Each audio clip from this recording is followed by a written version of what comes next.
Di sebuah ruang tunggu bandara yang ramai, tatapan mata dua orang dari dunia yang sangat berbeda saling bersinggungan. Namanya Dinda, seorang pramugari muda, anggun, dan profesional. Selalu tampil rapi dalam balutan seragam maskapai ternama. Sementara di sebelahnya duduk seorang pria tua bertubuh penuh tato, mengenakan celana pendek dan topi lusuh. Sosoknya begitu kontras dengan lingkungan. Modern di sekelilingnya, ia adalah Pak Surya, seorang mantan preman pasar legendaris yang kini hidup tenang sebagai petani di desa terpencil. Awalnya, Dinda hanya duduk karena kelelahan menunggu penerbangan lanjutan. Tapi ketika Pak Surya secara tak sengaja menjatuhkan topinya dan Dinda membantunya mengambil, percakapan pun dimulai. Dinda penasaran dengan tato-tato di tubuh Pak Surya yang tampak bukan sembarangan. Ada gambar harimau, naga, dan simbol-simbol yang jarang ia lihat. "Apa dulu Bapak tentara?" tanya Dinda penasaran.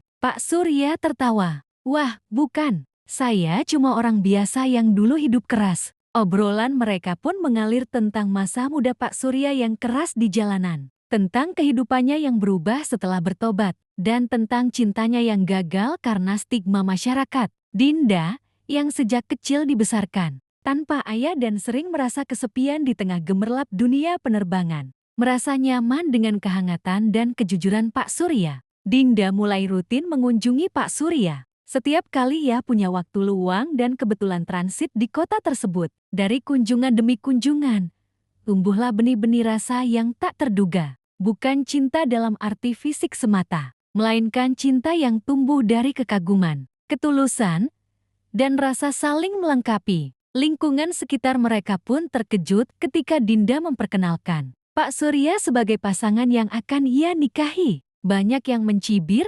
mempertanyakan, bahkan menuduh Dinda mencari sensasi. Tapi cinta tak peduli dengan komentar orang. Dinda melihat jiwa yang hangat dalam tubuh penuh luka masa lalu itu. Sementara Pak Surya melihat malaikat dalam sosok muda yang tak pernah memandang rendah dirinya. Pernikahan mereka sederhana, hanya dihadiri keluarga dan sahabat terdekat. Namun, kisah cinta mereka menjadi viral dan menginspirasi banyak orang bahwa cinta sejati tidak mengenal usia, latar belakang, atau penampilan. Cinta itu tentang menemukan seseorang yang melihatmu apa adanya dan tetap memilih untuk tinggal. Kini, Dinda dan Pak Surya tinggal di sebuah rumah kecil dekat sawah. Setiap hari mereka menanam, memasak, dan tertawa bersama. Cinta mereka menjadi bukti nyata bahwa kadang takdir cinta paling indah muncul di tempat yang paling tidak terduga, bahkan di ruang tunggu bandara.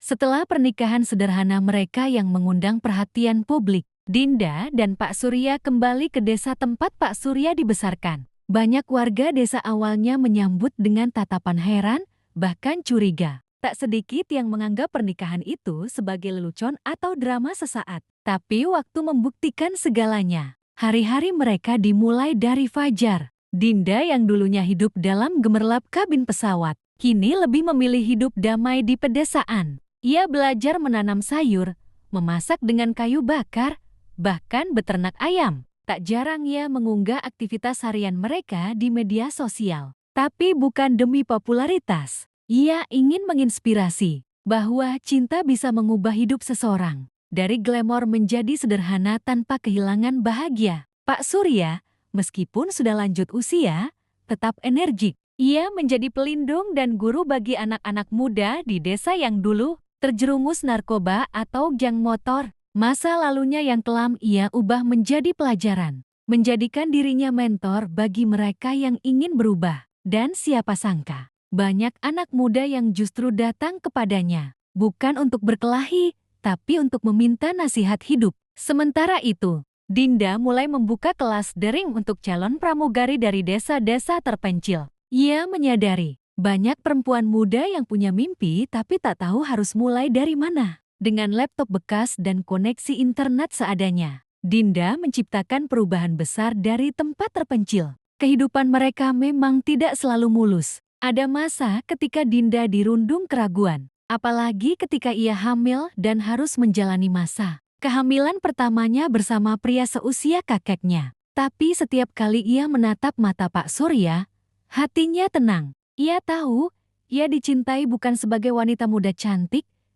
tapi sebagai manusia utuh. Pada suatu malam yang tenang, saat suara jangkrik bersahutan dan lampu minyak menyala temaram, Pak Surya berkata, "Aku tahu aku sudah tua, tapi kamu membuat hari-hariku terasa muda kembali. Kau adalah hadiah terbaik di akhir hidupku." Dinda terdiam, air matanya jatuh pelan. Dalam benaknya, tak ada kebahagiaan yang lebih besar dari mencintai dan dicintai seutuhnya. Mereka saling memeluk dalam diam, mengikat janji sekali lagi bahwa usia hanyalah angka. Dan cinta sejati tak pernah pudar meski rambut memutih dan kulit keriput. Kini, mereka hidup sebagai pasangan yang saling menguatkan. Rumah kecil mereka selalu dipenuhi tawa, cerita, dan kadang tangis haru dari para pengunjung yang datang jauh-jauh hanya untuk melihat pasangan tak biasa yang mengajarkan dunia bahwa cinta tak mengenal batas apapun. Beberapa bulan setelah kehamilan Dinda semakin besar, kehidupan rumah tangga mereka diuji oleh berbagai kabar miring. Di media sosial, komentar pedas tak henti menyerang. Banyak yang mencibir, "Anaknya nanti panggil kakek apa ayah?" Atau "Pasti karena harta, bukan cinta." Namun Dinda tetap tegar. Ia mematikan semua notifikasi dan memilih fokus pada calon buah hati mereka. Pak Surya, dengan kesabaran yang tak semua pria seusianya miliki, selalu memeluk Dinda di malam-malam ketika istrinya menangis dalam diam. "Biarkan dunia berkata sesuka mereka, yang menjalani ini kita," ucapnya lembut sambil mengusap perut Dinda yang membuncit. Kelahiran itu terjadi pada malam yang penuh badai. Jalanan menuju rumah sakit tergenang, dan ambulans tak kunjung datang. Dinda merintih, sementara Pak Surya memanggil bidan desa dengan sepeda motor tuanya. Dengan tenaga sisa dan keberanian yang luar biasa, Dinda melahirkan bayi perempuan mungil di rumah mereka sendiri. Bayi itu mereka beri nama Salsabila, yang berarti mata air surga karena kehadirannya membawa kehidupan baru bagi keduanya. Setelah kelahiran Salsabila, komentar negatif perlahan memudar. Banyak yang mulai melihat ketulusan cinta Dinda dan Pak Surya, terlebih saat mereka mulai membagikan kisah hidup mereka ke kanal YouTube kecil yang mereka beri nama Cinta Tak Mengenal Usia. Video mereka viral bukan karena drama, tapi karena ketulusan dan pelajaran hidup yang mereka bagikan. Setiap malam, Pak Surya membacakan dongeng kepada Salsabila. Suaranya serak, tapi penuh cinta. Dinda merekam setiap momen itu dan ribuan orang di luar sana menangis menontonnya. Banyak yang tersadar bahwa cinta bukan tentang usia, status sosial, atau masa lalu, tapi tentang bagaimana seseorang memilih untuk bertahan dan membangun hidup bersama. Namun, cobaan belum selesai. Di usia 78 tahun, Pak Surya didiagnosis dengan penyakit jantung. Dinda hancur, tapi ia tidak menyerah. Ia menjual sebagian besar barangnya untuk biaya pengobatan. Bahkan ia sempat kembali terbang sebagai pramugari paruh. Waktu bukan untuk gaya hidup, tapi untuk menyelamatkan orang yang ia cintai. Melihat perjuangan Dinda, masyarakat pun tergerak. Donasi mengalir. Komunitas ibu-ibu, anak muda, bahkan mantan murid pramugari daringnya ikut membantu. Pak Surya akhirnya bisa menjalani operasi dengan selamat. Dan ketika ia pulang dari rumah sakit, ia menangis untuk pertama kalinya di depan publik. "Dulu aku preman pasar, hidup dari kekacauan. Kini aku hidup karena cinta seorang wanita yang jauh lebih muda tapi hatinya lebih dewasa dariku." Kini mereka hidup tenang, dengan Salsabila yang tumbuh bahagia. Banyak orang datang ke rumah mereka bukan untuk menonton seperti sirkus, tapi untuk belajar tentang cinta, tentang kesetiaan, tentang menerima dan mengasihi tanpa syarat. 5 tahun telah berlalu sejak kelahiran Salsabila. Rumah sederhana mereka kini penuh tawa dan suara anak kecil yang ceria. Dinda semakin dewasa, tidak hanya sebagai istri, tapi sebagai ibu dan penjaga warisan cinta yang luar biasa. Pak Surya, meski kini lebih sering duduk di kursi goyangnya sambil menatap halaman, tetap menjadi cahaya dalam keluarga kecil itu. Salsabila tumbuh cerdas dan penuh rasa ingin tahu. Ia sering bertanya pada Dinda, "Kenapa ayah rambutnya putih semua?" Dan Dinda hanya tertawa, lalu menjawab, "Karena ayah sudah melewati banyak cerita indah sebelum kamu lahir." Pak Surya hanya tersenyum dari balik kacamatanya, lalu menggoda putih rambutnya. Tapi merah hatinya kalau lihat mamamu senyum. Namun kebahagiaan itu perlahan diiringi kenyataan yang tak bisa dihindari.